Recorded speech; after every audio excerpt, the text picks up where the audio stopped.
Assalamualaikum warahmatullahi wabarakatuh. Bismillahirrahmanirrahim. Alhamdulillahi rabbil alamin. Salatu wassalamu ala asyrafil anbiya'i wal mursalin. Sayyidina Muhammadin wa ala alihi wa sahbihi ajma'in. Amma ba'd. Yang terhormat Bapak Penjabat Gubernur Provinsi Sulawesi Selatan, Bapak Profesor Haji Zudan Arif Wahullah. Kita kasih aplaus yang sangat meriah untuk kedatangan beliau. Coba yang meriah sedikit. Ya. Di atas. Ya.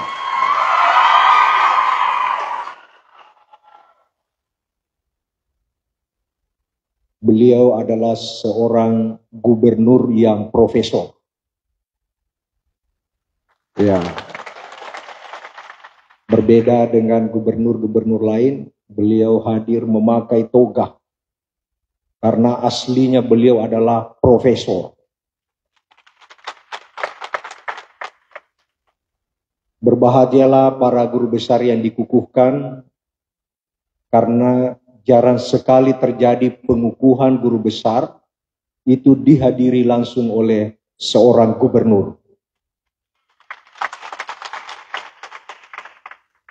Para guru besar yang dikukuhkan, berterima kasihlah kepada Profesor Muhammadiyah Amin yang berhasil membawa Bapak Gubernur pada acara pengukuhan ini.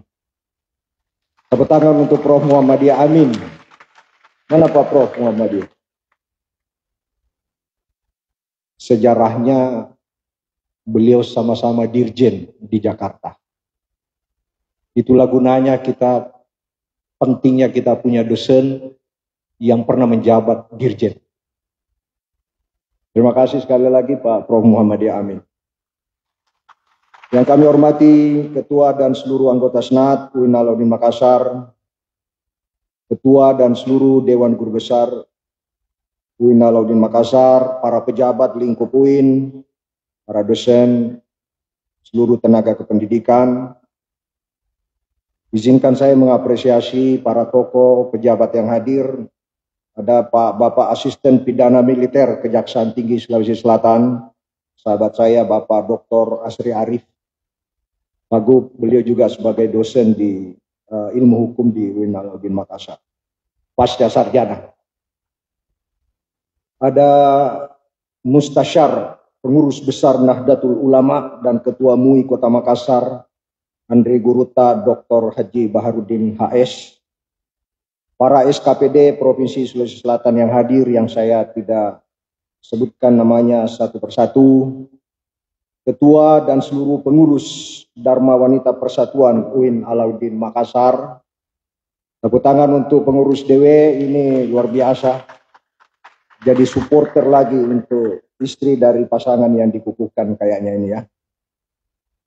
Para tokoh-tokoh yang hadir, ada Bapak Profesor Azhar Arsyad, suhu kita, Rektor 2 periode pada masanya, Guru Besar Emeritus UIN Alauddin Makassar. Ada hadir Dr. Kiai Haji Masrur Makmur Latanroh, pendiri pesantren modern Sohwatul Is'ad dan Ketua MUI Provinsi Bali. Ini Pak Gub, aset kita yang berkarir di Bali, dan seorang konglomerat Makassar yang berdiam di Bali. Perlu saya umumkan karena sekiranya ada yang berkunjung, hubungi saja beliau kalau ke Bali. Ya, melalui saya maksudnya. Hadir juga tokoh kita Profesor Abdul Ghani, Wakil Rektor UMI pada masanya. Ada juga Andi Kasmat, sahabat saya, sekaligus orang tua saya, Karain Sele, yang datang bersama dengan ibunya. Pak Gub, beliau adalah owner Adijaya, yang rajin menyumbang pembangunan Masjid UIN Alauddin Makassar.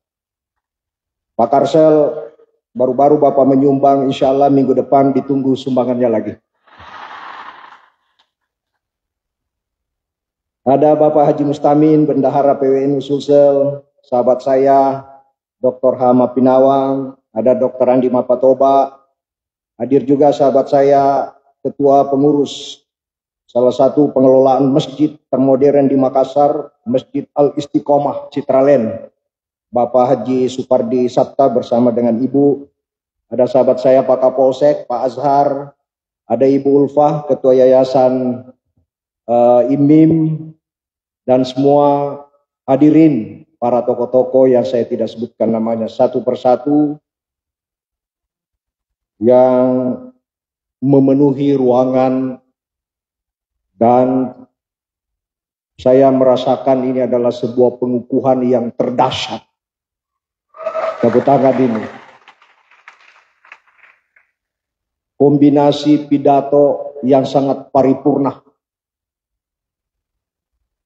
Izin Bapak Gubernur, kalau di bangsa kita, di negara kita, kita mengenal istilah akulturasi budaya.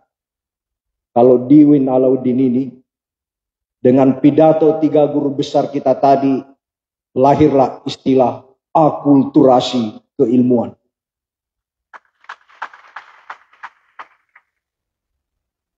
Tadi ada guru besar biologi, guru besar filsafat, guru besar perbandingan mazhab. Luar biasa.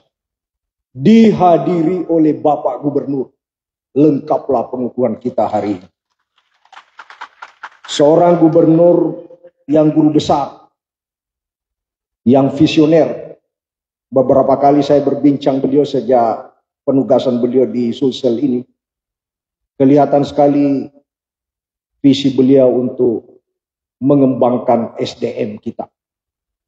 Kunci kesejahteraan dan kemajuan masyarakat kita menurut beliau ada pada pengembangan SDM. Dan diantaranya yang terutama adalah peningkatan kualitas pendidikan kita. Salah satunya adalah keberpihakan beliau pada pemberian beasiswa kepada mahasiswa dan siswa-siswa kita. Puluhan ribu beasiswa yang beliau gelontorkan sewaktu menjabat sebagai gubernur di Sulawesi Barat. Insya Allah di Sulsel ini bakal lebih banyak lagi, terutama di UIN Alauddin Makassar. Saya menugaskan kepada Bapak Profesor Muhammadiyah Amin untuk menjadi penadah daripada beasiswa yang Bapak Gubernur akan gelontorkan. Jadi tolong Pak Warek 2 siapkan SK khusus untuk penugasan Pak Prof Muhammadiyah Amin. Pasti sudah klop itu. Aman ini, aman. Silakan menatap Bapak Gubernur. Beliau profesor, saya juga profesor. Tapi saya tidak ada apa-apanya dibanding beliau. Saya pernah menikmati menjadi guru besar termuda di UIN Alauddin dan di Kota Makassar. Rupanya saya menjadi guru besar di usia 37 tahun. Beliau menjadi guru besar di usia 35 tahun. Saya lebih gagah sedikit dari beliau, tapi beliau lebih banyak gagahnya dibanding saya. Saya amati Pak Gubernur ini, badannya atletis. Saya bayangkan kalau beliau buka baju, mungkin beliau six pack. Ternyata saya tanya-tanya beliau, menguasai banyak olahraga. Olahraga karate, beliau sudah menjadi pelatih. Main bulu tangkis. Beliau pemain bulu tangkis. Sampai di sini saya berhenti sejenak. Beberapa saat yang lalu, menit yang lalu, UIN Alauddin Makassar berduka. Berpulangnya seorang dosen dari Fakultas Ekonomi dan Bisnis Islam. Dosen kita Dr. Atil Rahman. Sementara main bulu tangkis. Pingsan dan berpulang ke rahmatullah. Pada kesempatan ini sebelum saya melanjutkan, mari kita sama-sama mengiringkan surat Al-Fatihah untuk kepergian beliau. Ala hadhihi niyah wa likulli niyatin sholihah Lahul Fatihah.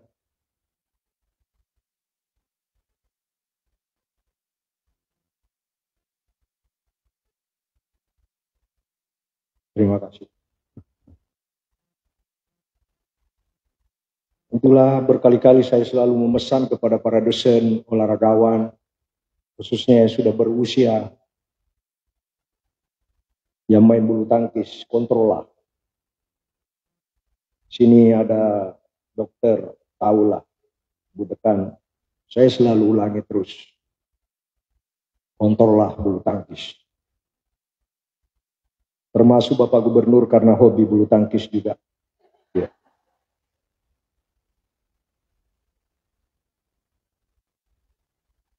Beliau juga selain bulu tangkis, hobi sepak bola, goes, sepeda, banyak sekali olahraga yang beliau tekuni. Beliau memadu olahraga dan penalaran akademik. Untuk Bapak Gubernur dengan kunjungannya pada acara pengukuhan ini. Insya Allah singkat, saya tidak panjang karena kita akan menunggu pidato inspiratif dari Bapak Gubernur. Seperti biasa saya membagi pidato saya secara singkat. Yang pertama, respon terhadap 3 pidato guru besar. Yang kedua, pesan moral. Dan yang ketiga, komentar ringan. Yang pertama, pidato Profesor Hafsan tentang optimasi kesehatan pencernaan dan imunitas. Dan lanjutannya. Banyak istilah saya tidak hafal. Itulah sebabnya mengapa nilai biologi saya sangat rendah waktu sekolah. Saya menyebut pidato Profesor Hafsan ini sebagai pidato biologi yang puitis. Mana tepuk tangannya untuk Profesor Hafsan?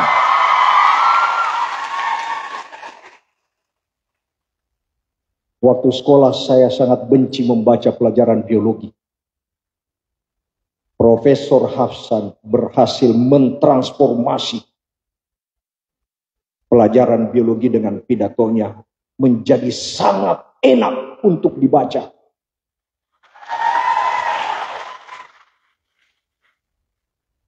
Dalam keterbatasan fisik dan psikis kita, ini kata Profesor Hafsan, kita dapat memodifikasi dialog antara nutrisi dan genetik untuk kesejahteraan yang lebih besar. Ternyata nutrisi dan genetika bisa berdialog.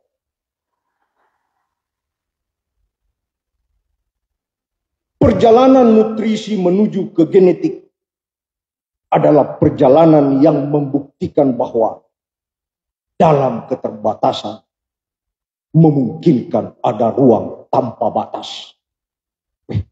Ternyata pelajaran biologi bisa sepuitis itu. Pertanyaan saya Profesor Hafsan. Pertanyaan reflektif yang bisa dikaji lebih jauh. Seberapa signifikan kontribusi pencernaan, kesehatan pencernaan untuk penambahan usia manusia? Seberapa signifikan? Kenapa saya menanyakan ini Profesor Hafsan? Karena kemarin istri saya mengatakan begini kepada saya. Ciuman kepada pasangan selama 6 detik bisa menambah umur selama 5 tahun. Tambah rajin saya ciuman dengan istri saya. Lalu saya memakai kali-kali saya Profesor Hafsan. 6 detik bisa 5 tahun. Berarti kalau 12 detik saya ciuman dengan istri saya, bisa menambah umur 10 tahun. Lalu saya lanjutkan kepada para guru besar, hati-hati. Karena bila mana terjadi ciuman bukan dengan pasangan, itu justru mengurangi usia 5 tahun. Itu Profesor Aisyah ahli gender sangat tertarik. Coba Profesor Hafsan dikaji itu secara biologis. Profesor Suhupi, singkat saja. Fenomena post-truth dan upaya kontekstualisasi fikih Islam. Saya kenal beliau. Seperti adik saya ini, Profesor Suhupi. Profesor Suhupi ini adalah penceramah profesional. Dari mana profesionalismenya Profesor Suhupi? Dari keahliannya sebagai profesor perbandingan mazhab. Makanya sebelum beliau ceramah, banyak perenungannya. Mazhab apa di sini? Fikih apa di sini? Banyak sekali pertanyaannya kepada takmir masjid.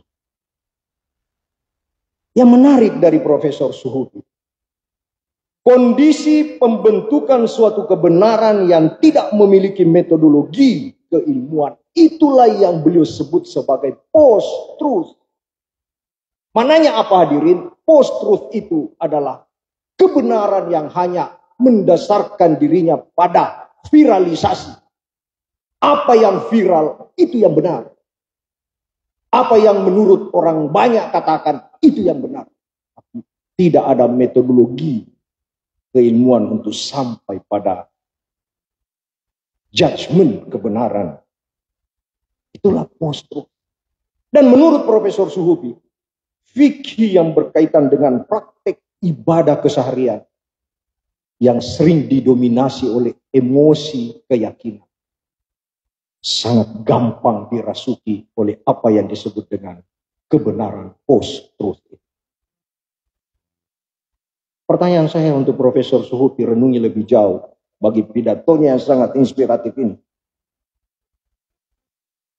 Apa yang saudara maksud dengan taklid digital?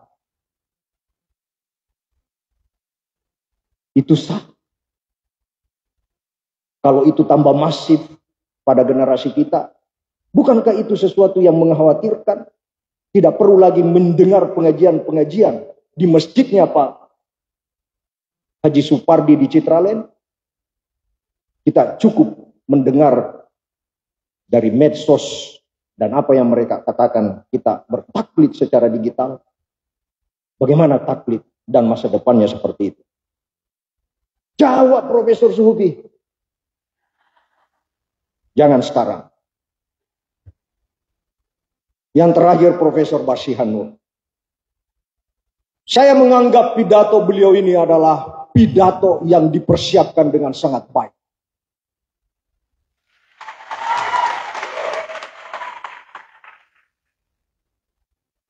Era disrupsi dan surga paradoksal. Yang pertama saya cari pada buku pidatonya, batasan dari surga paradoksal. Karena pemahaman saya belajar agama dari kecil, ada tingkatan-tingkatan surga. Ada jannatul khuldi, jannatul na'im, jannatul darussalam. Mana Prof Darussalam? Beruntunglah Bapak, karena Bapak nama surga. Ya. Jannatul Aden, yang tertinggi adalah Jannatul Firdaus. Ada juga, mana Profesor Firdaus? Rupanya nama-nama surga semua ada di sini. Pertanyaan saya, Prof Barsihan, di mana posisinya Jannatul paradoksal? Jannatul paradoksal, surga paradoksal itu, kalau kita sederhanakan Profesor Barsihan, itu adalah surga duniawi yang hanya mengedepankan kesenangan dibanding ketenangan. Itu namanya surga duniawi. Sementara tingkatan-tingkatan 8 surga yang kita pelajari dalam pelajaran agama itu adalah surga ukhrawi. Pertanyaan saya Profesor Barsihan, di mana surga paradoksal ini nantinya akan berada? Orang-orang yang menikmati surga paradoksal itu akan kemana di hari kemudian? Apakah dia berada di surga paling bawah? Atau dia berada di surga tengah-tengah? Atau dia berada di surga paling atas? Atau jangan-jangan surga paradoksal itu nama lain dari neraka? Profesor Barsihan jawab itu. Tidak perlu di sini dalam ceramah-ceramahnya nantinya. Yang kedua, singkat saja, pesan moral. Izin Bapak Gubernur, Saya ingin membentangkan pesan moral kepada seluruh guru besar, khususnya 3 yang dikukuhkan. Saya menyimpulkan pesan moral saya dalam 3 kata kunci. Jangan membuang waktu. Profesor Barsihan, Profesor Suhupi, Profesor Hapsan. Jika Anda benar, jangan membuang waktu untuk membuktikannya. Karena orang juga akan pasti tahu. Yang kedua, jika Anda salah, jangan membuang waktu untuk pura-pura menjadi benar. Karena orang juga akan pasti tahu. Hanya mungkin mereka tidak mengatakannya kepada Anda. Para guru besar, jika Anda bersedih, jangan membuang waktu meratapinya. Jangan meratapi kegelapan. Camkan gemerlap bintang-bintang di langit justru bisa terlihat dari kegelapan. Saya kira para guru besar tahu kita semua sewaktu-waktu membutuhkan kegelapan. Jelaskan sendiri. Yang keempat, Profesor Suhupi, Profesor Barsihan, dan Profesor Hapsan. Hidup ini terlalu singkat. Jangan membuang waktu untuk memelihara negativitas. Mari budayakan positivitas diri dalam menyikapi kehidupan. Silakan tepuk tangan untuk kita semua. Prof. Hapsan, Prof. Suhupi, Prof. Barsihan, contoh positivitas. Jika Anda sudah loyo dan menurunnya tingkat vitalitas diri, camkan air dingin yang ada di panci juga sudah pernah mendidih. Itu namanya positivitas. Dan yang terakhir, Profesor Hapsan, Profesor Suhupi, dan Profesor Barsihan. Khususnya para guru besar, bapak-bapak. Bila Anda menerima amplop ataupun honor, jangan buang waktu untuk menyembunyikannya. Ketahuilah, pasangan Anda adalah penemu atau arkeolog terbaik yang pernah ada. Itu ibu-ibu pada tepuk tangan itu. Terakhir, komentar ringan. Profesor Hapsan, ucapan terima kasihnya sangat menggelegar. Lebih panjang dari pidato guru besarnya. Namun, saya ingin mengomentari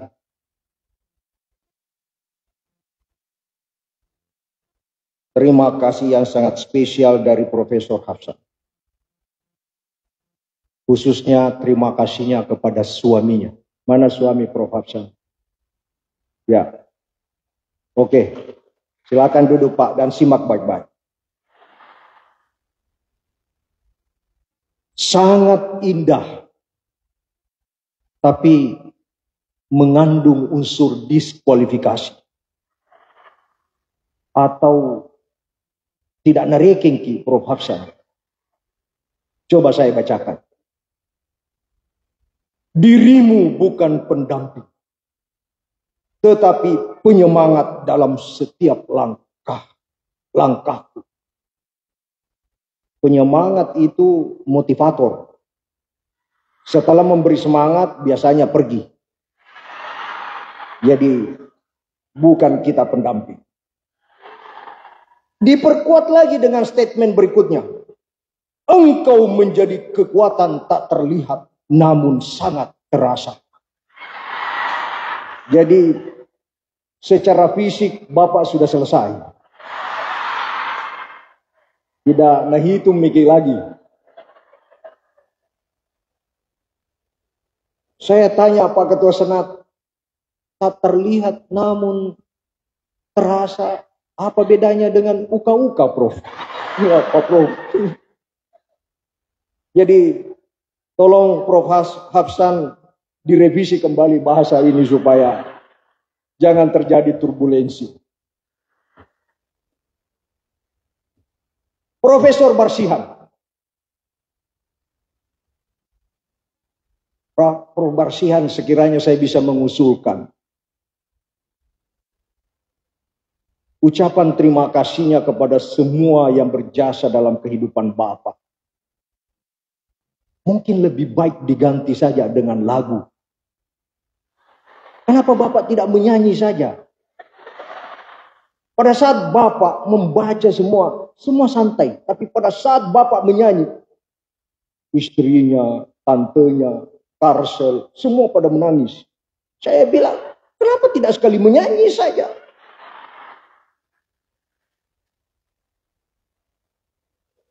Ternyata lebih dari cukup dengan menyanyi. Kalau perlu tidak usah baca pidato tadi, menyanyi saja.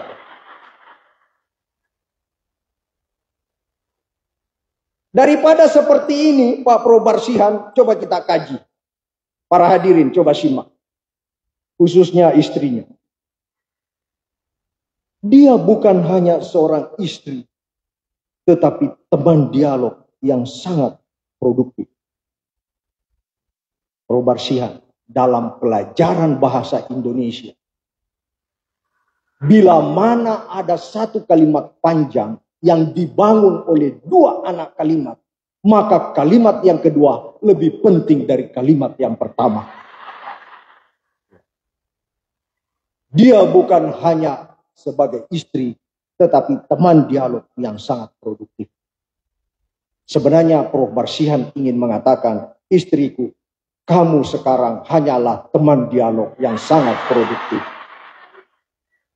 Itu maknanya dalam pelajaran bahasa Indonesia yang kita pelajari.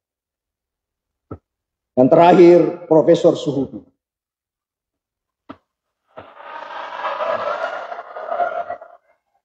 Sekali lagi, ini adik saya. Pertama kali saya menginjak tanah suci, saya sama-sama jalan dengan Profesor Suhubi. Saya tahu pribadi beliau seorang pribadi yang sangat agung. Easy going. Mudah beradaptasi. Tanda yang saya dapat, gampang sekali dia tidur. Ya. Berdampingan Kak tidur di tanah suci. Karena kita beberapa ranjang kita berkumpul, bergerombol.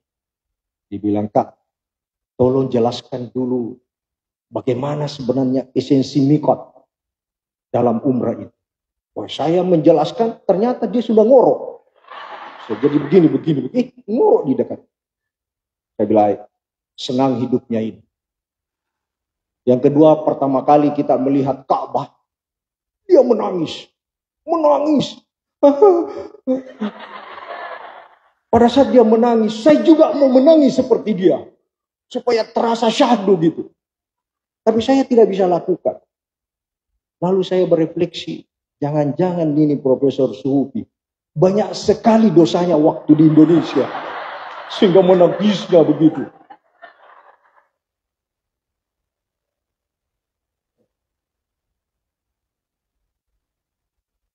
Eksperimen saya dalam meningkatkan mutu ceramah. Izin Pak Gubernur. Penceramah-penceramah yang ada di Makassar, 80% berasal dari UIN Alauddin. Mulai dari penceramah berkualitas sampai yang super kualitas. Salah satunya Profesor Suhubi ini. Saya bereksperimen di Masjid Agung. Saya bilang, kita hatib. Dia bilang, iya, betul Pak Rektor. Saya bilang begini, sebelum Bapak naik, kalau Bapak mampu khutbah singkat, padat, pendek dan mengandung kebaruan, saya tambahkan amplop. Amplop di UIN ini 500.000 Pak Gub. Bertanya panitia, berapa kita tambahkan? Pak Rektor bilang 2 juta. Setelah dia khutbah singkat, padat, pendek, mengandung kebaruan, saya bilang, saya tambahkan Setelah itu lalu saya bilang, mana nomor rekening? Saya transfer sekarang melalui mobile banking. Ternyata setelah itu dia cek, Pak Rektor izin. Tadi bilang 2 juta, ini cuma 200.000. Saya bilang berarti hilang nolnya 1. Lalu saya bilang, Poreno kok mau ditambah 2 juta? Amplopmu saja 500.000. Masa tiba-tiba mau ditambah 2 juta? 200.000 sudah mantap. Dan itu saya mau budayakan itu. Eksperimennya Profesor Suhupi sebagai penceramah profesional. Yang terakhir untuk Profesor Suhupi. Apa kata-kata indah untuk istrinya?